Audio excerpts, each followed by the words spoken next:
present the winner of the Grand Prix of the International Jury for Best Feature Film, House of Hummingbird.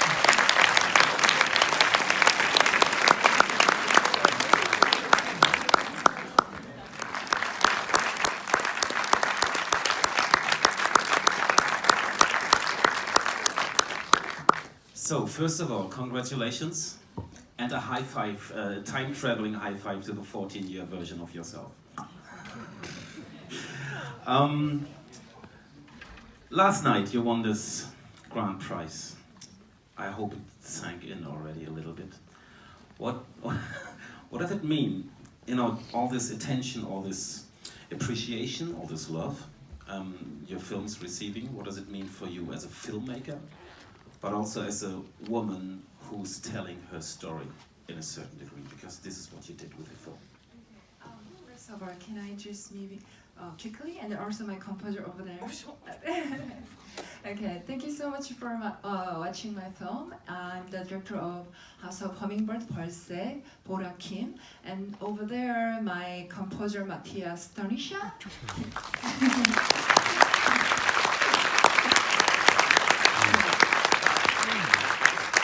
He lives in Germany, and my producer Zoe Suacho and Matthias Tanisha met each other at Berlin Talent Campus. So being in Berlinale means a lot to me. And going back to your question,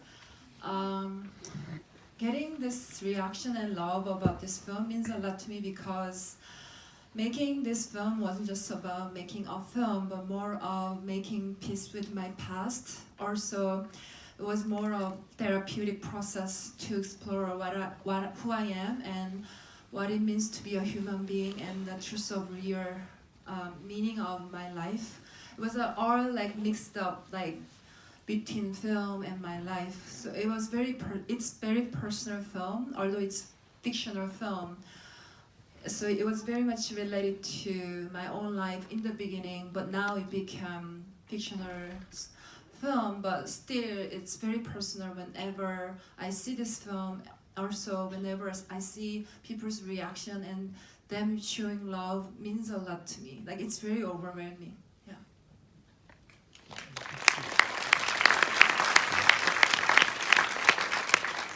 This is to say, it's not the first award you're receiving. You won in Busan last autumn. So, but I don't think you get used to it, right? Winning awards. Actually, this is fifth award. That's why I'm asking. I'm not saying I'm used to it. I'm very grateful and feeling very blissful. Yeah.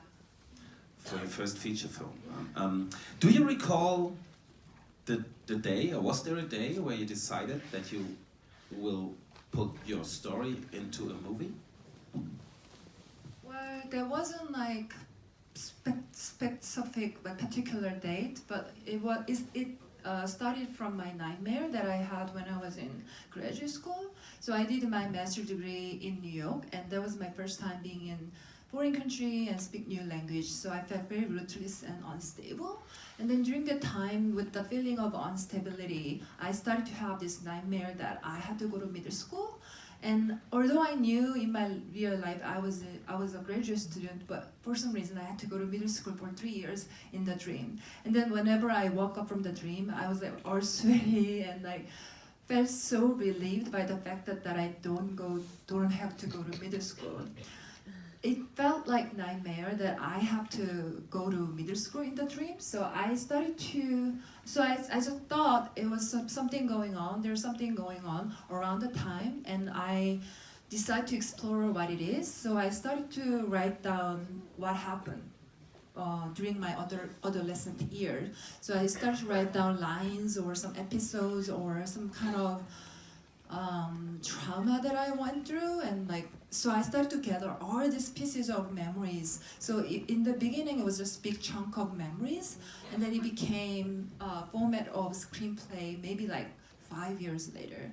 So I started to write down everything from 2008 or 9, but I finished my first draft in 2013. So it wasn't just a making film, but it was more of therapeutic process, because I'm very much interested in meditation. Also I've been like seeing therapists, and I was involved in group therapy, so it was more like my result of long years of meditation and therapy. Very sad thing, so like their life expanded. So I'm just thinking to make this sort of film about human emotional, like topograph, like very broad, like some kind of spectrum as.